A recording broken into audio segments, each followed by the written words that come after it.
Dans ce lotissement, rien de nouveau sous le soleil. En 2019, plusieurs maisons avaient présenté fissures, crevasses, lézardes. Alors même sécheresse estivale, même histoire, même conséquence. Comme à l'intérieur, on voit qu'il y a un écart qui se creuse entre le carrelage et la partie supérieure. À un moment donné, ça va poser problème. Chez le voisin, dégâts identiques, rien de spectaculaire mais rien de rassurant. Sauf que lui habite ici depuis longtemps et que la rue des Champs, c'est le nom, c'est plutôt bonjour la glaise. C'est tout le terrain qui est comme ça. Argileux? Oui.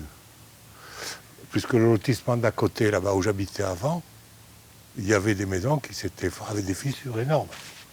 C'est le même terrain, de toute façon, partout par là. Retour chez Alain Aura. Quand il a acheté, il a eu bilan thermique, diagnostic radon, termites, mais rien sur l'argile. On a vendu des terrains dans le Lot, mais quand on a vendu les terrains, on avait fait une étude de sol. Et ici, quand vous avez acheté? Ah ben là, moi j'ai rien. Reste que quand les murs se fissurent, inutile d'appeler l'assureur ou le maçon.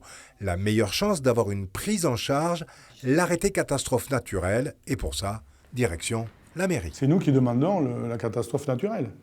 Donc on l'a demandé, mais elle nous est accordée ou pas. Et elle est accordée en fonction du nombre de dossiers déposés? Alors là, je ne peux pas le dire exactement. Et si, ça compte, mais ça ne garantit rien. Pour l'heure, plus d'une demi-douzaine de communes ont déjà enregistré des signalements de maisons fissurées.